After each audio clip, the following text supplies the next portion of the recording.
इस कहानी में एक रमेश नाम का गरीब व्यक्ति होता है जो अपने परिवार के साथ गरीबी से लड़ रहा होता है।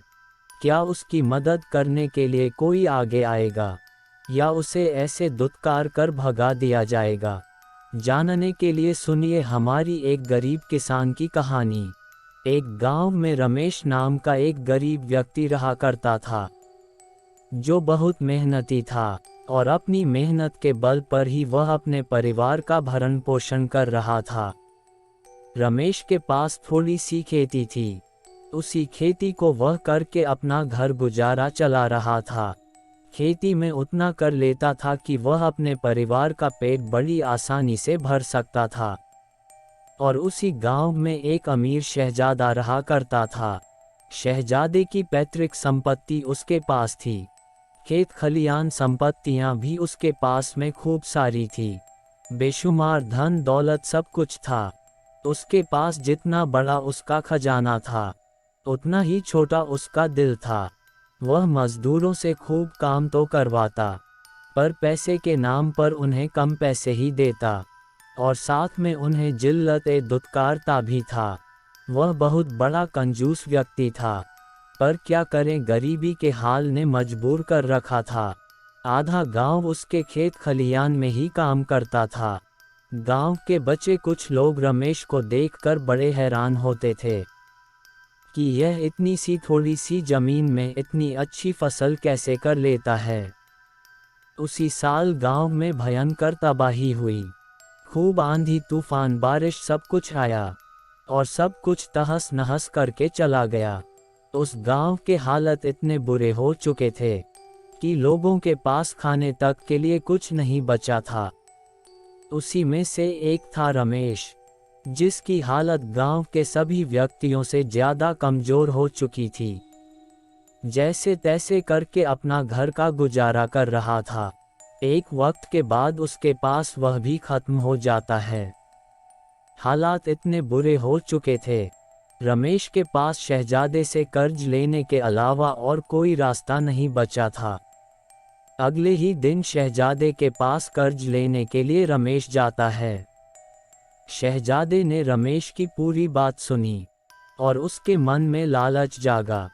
क्योंकि वह पहले तो कंजूस था तो उसने सोचा क्यों ना मैं इसे कर्ज देने से बेहतर है कि मैं इसे अपने खेत में ही काम पर लगा लूं।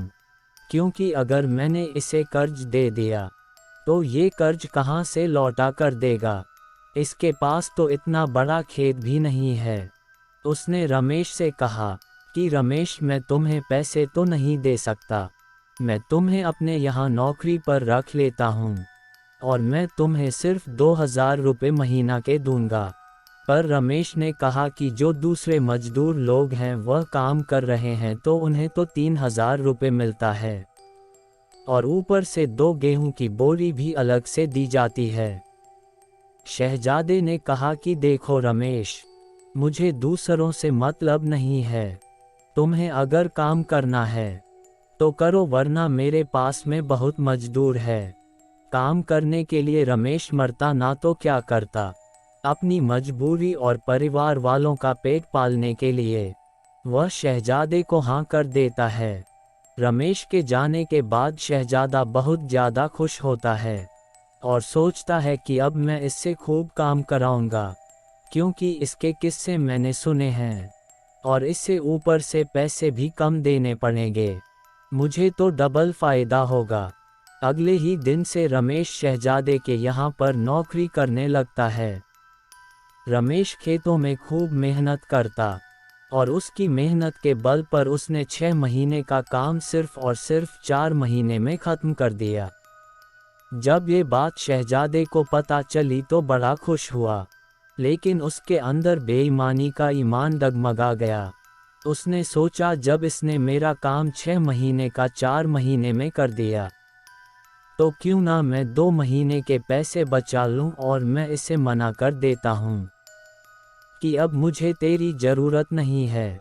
जब तेरी ज़रूरत पड़ेगी तब मैं तुझे वापस अपने पास बुला लूँगा, पर अभी तू यहाँ से चला जा। जब रमेश अपने तनख्वाह लेने के लिए जाता है तो शहजादा उसे साफ साफ इनकार कर देता है कि रमेश अब तुम कल से यहाँ मत आना, तुम्हारी अब मुझे कोई ज़रूरत नहीं। रमेश बेचारा शहजादे के खूब हाथ पैर जोड़ता है।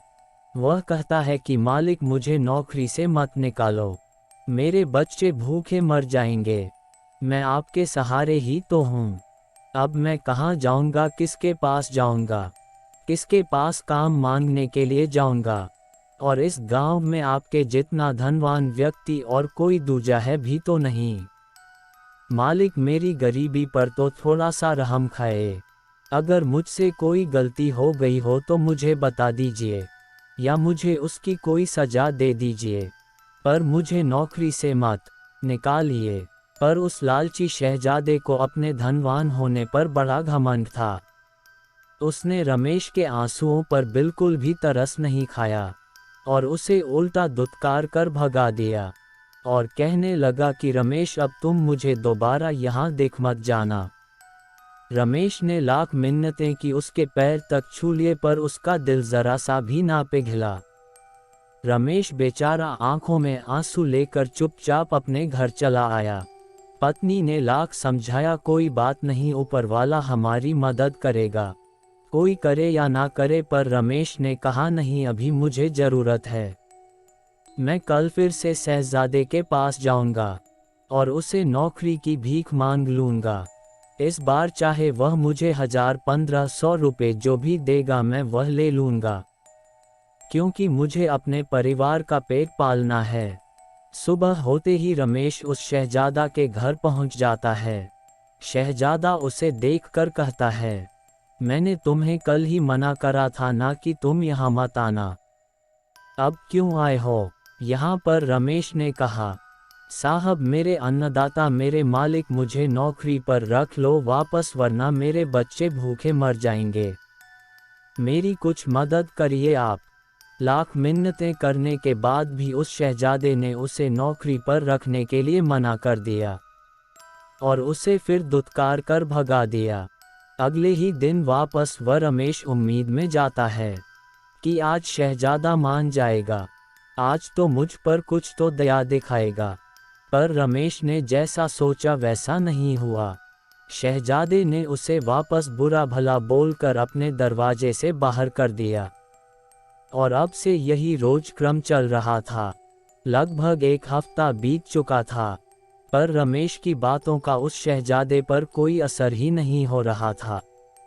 जैसे ही यह बात गांव वालों को पता चली कि रमेश के साथ इतना अत्याचार हो रहा है, गांव में लोग बातें करने लगे कि हमारे गांव का शहजादा कितना बुरा इंसान है कि वह शहजादा उस गरीब इंसान की थोड़ी सी भी मदद नहीं कर सकता।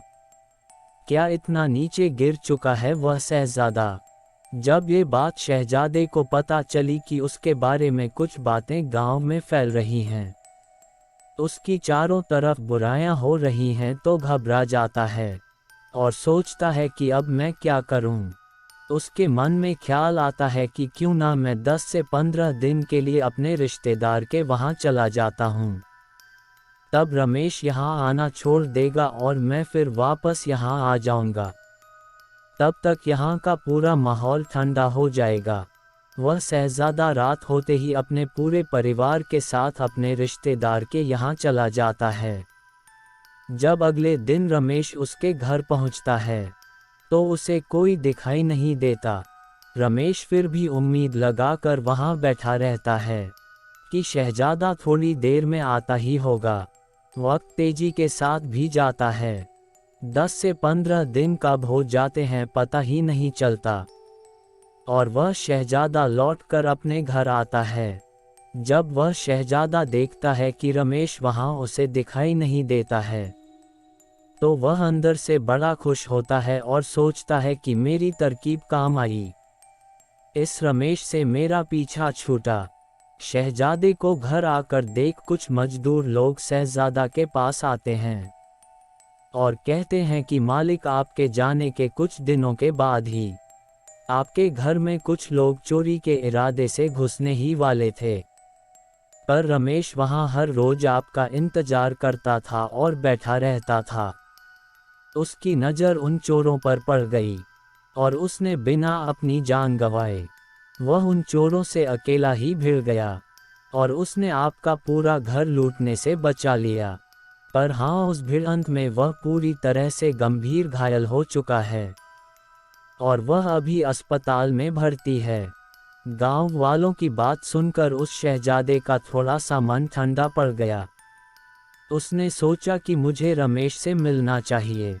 जब वह रमेश से मिलने के लिए अस्पताल पहुंचा, तब उसे पता चला कि उसे सुबह ही घर भेज दिया गया है। शहजादा भागते हुए रमेश के घर जाता है और रमेश के घर की हालत देखकर उसे बड़ा अफसोस होता है और रमेश से कहता है, मुझे माफ़ कर दो, मैंने तुम्हें गलत समझा और मुझे अपने किए पर बहुत शर्मिंदगी महसूस हो रही है। मैंने तुम्हारे जैसे नेक ईमानदार बंदे पर गलत व्यवहार किया। मुझे ऐसा नहीं करना चाहिए था रमेश। रमेश कुछ कह पाता, इतने में शहजादे की आंखों से आंसू छलक पड़ते हैं। रमेश कहता है कि मालिक, आपने मेरे बारे में सोचा, वही मेरे लिए काफ़ी है। फिर वह शहजादा रमेश को अपने घर वापस नौकरी पर रख लेता है और उसके घर की हालत पूरी सही कर देता है और इस बार शहजादा रमेश को ज़्यादा पैसे देता है। इससे रमेश की घर की हालत भी अच्छे हो जाते हैं और रमेश वापस अपना जीवन अच्छी तरह से जीने लगता है। सीख तो अपना अस्तित्व जीवन में इस तरह से बनाओ कि आपके ऊपर कोई उंगली ना उठा पाए। अपना काम पूरी ईमानदारी और मेहनत के साथ करना। याद रखना, आप पर कोई नज़र नहीं रखता। इसका मतलब यह नहीं कि ऊपर वाला भी आप पर नज़र नहीं रखता। जब सारे कैमरे बंद हो जाते हैं, तो ऊपर वाले के कैमरे हमेशा चालू रहते हैं। हमेशा अच्छे कर्म करते रहो और अपनी ईमानदारी का परिचय देते रहो। यही एक असली इंसानियत होने की पहचान है। दोस्तों, कहानी अच्छी लगी तो वीडियो को लाइक और शेयर करें और नई नई कहानी सुनने के लिए हमारी चैनल को सब्सक्राइब करें।